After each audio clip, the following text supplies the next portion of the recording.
Hello friends, नमस्कार। देव exam study channel में आपका हार्दिक स्वागत है। आज की जो हमारी क्लास है समास की, और समास आपके UP TET, C TET, REET और टेट लेवल के जितने एग्जाम होते हैं उनमें समास पूछे जाते हैं। और क्लास 9th और 12th तक जो क्लास है उसमें भी समास से क्वेश्चन एग्जाम में बहुत ज़्यादा पूछे जाते हैं। तो ये गलती बिल्कुल नहीं करेंगे। हम समास को ऐसे पढ़ेंगे जो कभी भी एक बार पढ़ो, बार बार मत पढ़ो। हमारी यही ट्रिक है आपकी कि एक बार पढ़ो, बार बार मत पढ़ो। तो एक बार पढ़ेंगे, अच्छे से पढ़ेंगे। तो पहली बार है चैनल पे तो उसको सब्सक्राइब जरूर कर लेना। और जो हमारी क्लास हो चुकी है संज्ञा की, और उसको आप जरूर देख लें फटाफट। बहुत आपका मोस्ट इम्पोर्टेंट टॉपिक है, एग्जाम में बहुत बार पूछा जाता है ना। तो वो गलती नहीं करेंगे। तो स्टार्ट करते हैं समास। समास जो टॉपिक है हमारा कैसा है कि समास, जैसे मैंने समास किया स्टार्ट, तो मुझे समास के बारे में पता होना चाहिए समास होता क्या है। जैसे मैंने संज्ञा टॉपिक पढ़ा तो मुझे संज्ञा के बारे में पता होना चाहिए संज्ञा क्या है। अगर मैंने अलंकार को पढ़ा है तो अलंकार के बारे में मुझे पता होना चाहिए अलंकार होता क्या है। ठीक है ना। तो समास है, समास क्या है? समास वो है दो या दो से अधिक शब्दों को मिलाकर, जैसे कोई दो या दो शब्द हैं, दो या दो से अधिक शब्दों को मिलाकर एक नया शब्द बनने की जो प्रक्रिया होती है उसको हम समास कहते हैं। दो या दो से अधिक शब्दों को मिलाकर एक नया शब्द बनता है। जैसे मैंने दो या दो से अधिक शब्दों को मिलाया और एक नया शब्द बनना, तो यही क्या कहते हैं, उसको ही हम समास कहते हैं। नया बनने की प्रक्रिया को ही हम समास कहते हैं। तो समास के भेद कितने होते हैं? तो सभी को पता है कि समास के हमारे 6 भेद होते हैं। समास के 6 भेद होते हैं। अब वो 6 भेद होते हैं समास के, वो भेद हैं कौन कौन से, उसकी बात करते हैं। तो नंबर 1 हमारा दिया गया है अव्ययी भाव समास। अव्ययी भाव समास, ये हमारा रहा है अव्ययी भाव समास। तो पहले हम अव्ययी भाव समास को अच्छे से पढ़ेंगे। और इसी तरीके से अव्ययी भाव समास, दूसरा मान लो तत्पुरुष समास, द्विग समास, द्वंद्व समास, कर्मधारय समास, तत्पुरुष समास। ऐसे हमारे 6 समास हैं, है ना। तो फर्स्ट नंबर पे रहा है हमारा अव्ययी भाव समास। अब अव्ययी भाव समास क्या है? एक ऐसी ट्रिक समझ लो, अव्ययी भाव समास आप जिंदगी में भूल नहीं सकते एक बार केवल पढ़ने से। कैसे पढ़ेंगे उसको? अव्ययी भाव समास, अव्यय, इसका अव्यय दिया गया स्टार्टिंग में, तो अव्ययी भाव को अव्यय ले लो। अव्यय शब्द वह होता है जो कभी ना तो लिंग का ना ही वचन का किसी का उस पर प्रभाव नहीं पड़ता है, उसको हम अव्ययी भाव समास कहते हैं। उस पर कोई किसी का असर ना पड़े, कोई प्रभाव नहीं पड़ता है, ना लिंग ना वचन किसी का भी, उसे अव्ययी भाव समास है। जैसे यथा दिया गया, यथा को हम क्या यथा ही तो समझेंगे, उसे चेंज मेट नहीं कर सकते हैं। ऐसे मैंने बड़ा आ लिख दिया, ये बड़े आ को हम चेंज कर सकते हैं? नहीं कर सकते हैं। ऐसे आपको शब्द मिलेंगे, जिसको अक्षर मिलेंगे जिसको हम चेंज नहीं कर सकते हैं, वो हमारे अव्यय शब्द होते हैं। और अव्ययी भाव में जो अव्यय शब्द आपको मिल जाए तो आप वही समझ लेना हमारा अव्ययी भाव समास है। तो कभी भी आप गलती नहीं करेंगे। कोई भी एग्जाम में अव्ययी भाव समास अगर है तो आप समझ जाएंगे हाँ यही है। अगर नहीं है तो दूसरा फटाफट देख लीजिएगा, कोई गलती नहीं होगी। कैसे करते हैं अव्ययी भाव समास की डेफिनेशन? पहले यही तो मैंने पहले आपको सिखाया है, बताया है कि पहले कोई भी हम टॉपिक पढ़ते हैं, कोई भी चीज पढ़ते हैं, उसके बारे में मुझे पहचानना बहुत जरूरी है। अगर मैंने हिंदी पढ़ा है तो हिंदी है क्या, अगर हमने भाषा पढ़ी है तो भाषा है क्या, उसके बारे में मुझे पता होना चाहिए। तो मैंने अव्ययी भाव समास को लिया है। तो अव्ययी भाव समास है क्या? अव्ययी भाव समास वह है जिसका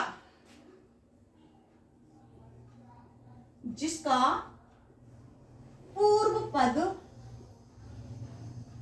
अव्यय, पूर्व पद अव्यय हो, उसे डॉट डॉट डॉट डॉट यानी अव्ययी भाव समास कहते हैं। जिसका पूर्व पद अव्यय हो उसे हम अव्ययी भाव समास कहते हैं। अब पूर्व कौन सा है? और पूर्व कभी लिखा हुआ मिल जाता है और कभी मिल जाता है पहला पद मिला हुआ मिल जाता है। तो बात हमारी एक ही होती, कभी घबराने की जरूरत यहाँ पर नहीं होगी, क्योंकि जिसका पूर्व पद अव्यय हो उसे हम अव्ययी भाव समास कहते हैं। और पूर्व यानी पहला पद। कैसे पहला पद? एग्जाम्पल में देखो, फटाफट देखते जाइएगा। जैसे मैंने लिख दिया आजीवन, आजीवन, तो क्या हो गया जीवन भर। आजीवन मतलब जीवन भर, आजीवन को जीवन भर मैंने कर दिया, समास विग्रह कर दिया, है ना। अब आजीवन में पूछ दिया जाए इसमें समास कौन सा, विग्रह करेंगे तो जीवन भर हो गया। अगर इसका पूछ दे समास कौन सा है तो आपको अव्ययीभाव समास पता लग जाएगा कि इसमें अव्ययीभाव समास है। अव्ययीभाव समास है कैसे, क्योंकि इसमें आ दिया गया है। अब आ हमारा ये कैसा होता है, ये आ हमारा होता है अव्यय पद होता है। आ को कभी हम इसको चेंजमेंट नहीं कर सकते हैं। आ हमारा स्त्रीलिंग हो तो भी आ रहेगा, अगर हमारा पुल्लिंग है आ में तो पुल्लिंग ही रहेगा, है ना। कोई भी लिंग व वचन का प्रयोग करेंगे तो आ में कोई चेंजमेंट तो हो ही नहीं सकता है। ये चीज आप अच्छे से समझे। और ऐसे ही आजीवन में, ऐसे हम कोई नेक्स्ट एग्जाम्पल को लेते हैं, है ना। यथाशक्ति मैंने ले दिया, यथाशक्ति, यथाशक्ति को लिया है, फटाफट देखते हैं, एक मिनट। यथाशक्ति को लिया है तो यथाशक्ति है, ये रहा आपका यथाशक्ति। यथाशक्ति मतलब शक्ति के अनुसार, किसके, शक्ति के अनुसार। ये तो मैंने लिख दिया आपको विग्रह, विग्रह समास में पूछा जाएगा तो शक्ति के अनुसार। अब यथाशक्ति, अब जो यथा दिया गया यानी पूर्व, पूर्व मीन्स होते पहला। अब हम पहले को हम दूसरा नहीं, जीवन नहीं लिख सकते हैं, मैं शक्ति नहीं इसको लिख सकते हैं, ये दूसरा हो जाएगा, उत्तर पद हो जाएगा। उत्तर पद हमारा दूसरा होता है। और मुझे यहाँ पर डेफिनेशन में बताया गया, परिभाषा में बताया गया है कि पूर्व पद यानी पहला पद, पहला पद अव्यय हो उसको हम अव्ययीभाव समास कहते हैं। यथाशक्ति, शक्ति के अनुसार, ये हमारा रहा है कौन सा, अव्ययीभाव समास। तो इस तरीके से एग्जाम्पल, हम कई एग्जाम्पल को देखते हैं। जैसे आपको और लिखा दूं आपको, आवरण, आवरण, तो आमरण में देख लो, इसमें भी वही कंडीशन है। आमरण में कौन सा होगा, आमरण में भी समास आपका जाएगा क्योंकि आ गया। और मरण, मरण तो जानते हैं आप लोग, तो आ का क्या हो गया, आ हमारा हो गया अव्यय पद। ये हमारा कौन सा जाता है, अव्यय पद। इसी को तो बोलते हैं अव्यय पद। अव्यय पद यानी जो चेंजमेंट नहीं होता। हमने अव्यय की भी डेफिनेशन आपको बता दी, अव्यय भाव को भी बता दिया क्या होता है। इन चीजों को आप समझते रहिएगा। जैसे मैंने लिख दिया अनुरूप, नेक्स्ट अनुरूप, अनुरूप हो गया। तो अनुरूप क्या हो गया, तो अनुरूप क्या हो गया तो बताएंगे फटाफट। इसका हम अगर विग्रह करेंगे तो क्या होगा, हमारा विग्रह में जाएगा। यहाँ पर भी मरण आमरण तक ये जीवन भर वाला ये सेम जाएगा, कोई दिक्कत नहीं है। अनुरूप, अनुरूप जाएगा रूप के अनुसार, रूप के अनुसार। ये रूप के अनुसार हो गया क्या, अनुरूप। तो अनु ये शब्द दिया गया, अनु दिया गया। अनु हमारा क्या है, अनु कभी चेंजमेंट नहीं हो सकता है। अनु हमारा चाहे एक वचन हो चाहे बहुवचन हो, कैसा भी हो, अनु हमारा अनु रहेगा, है ना। तो यही तुम्हारे दूसरी पहचान। एक नंबर 1 तो पहचान मैंने आपको अव्यय पद की बता दी थी, और पहचान बता दी आपको जो चेंजमेंट वाले नहीं होते हैं, ठीक है।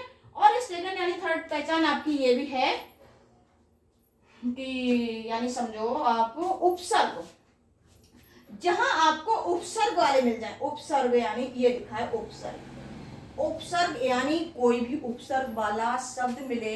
जैसे उपसर्ग मैंने किसी का भी, अनुशासित, अनुशासित मैंने लिख दिया। अगर पूछ दिया जाए अनुशासित में कौन सा समास है तो आपको फटाफट बता देना है कि इसमें अव्ययीभाव समास है कि अनु मैम ने बताया है, हमने देव एग्जाम स्टडी चैनल पर पढ़ा है कि अनुशासित, जो अनुशासित है ये अनुशासित क्या है, अनु लगा हुआ है तो फटाफट अव्ययीभाव समास कर देते हैं, कोई दिक्कत नहीं है।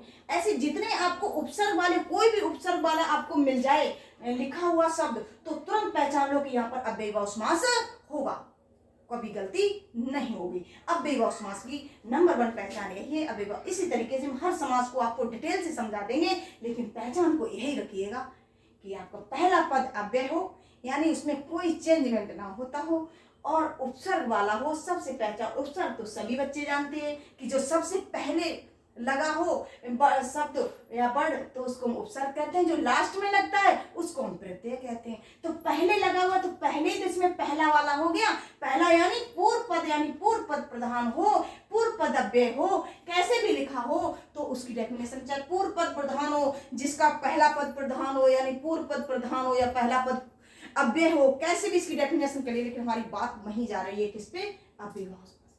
तो कोई दिक्कत नहीं होनी चाहिए। इसी तरीके से हम 6 समास को आपको अच्छे से डिटेल में समझा देंगे। तो क्लास को यहीं तक रखेंगे। Thank you watch video. मैं आपके साथ इंदिरा मैम, और आप मेरी क्लास को प्लीज़ सब्सक्राइब और शेयर जरूर करें, अपने मित्रों के साथ शेयर क्लास को जरूर करें। आप ही मुझे आगे ले जाएंगे, आप ही मुझे प्यार देंगे, तभी ये क्लास आगे जा सकती है, वरना नहीं जा सकती है। आप ही इसको ले जाएंगे और क्लास को शेयर, जो जितनी क्लासें हो चुकी हैं उनको फटाफट जरूर देख लें, बहुत इंपॉर्टेंट है। तो आपके लिए हर टॉपिक, आपको जो आपको नहीं आ रहा है वो आपको कमेंट करके जरूर प्लीज़ बताएं कि ये चीज़ मुझे समझ में नहीं आती है, इसको बताइएगा। मैं वही टॉपिक आपके लिए लाएंगे, वही क्लास आपकी होगी। थैंक यू, मैं आपके साथ।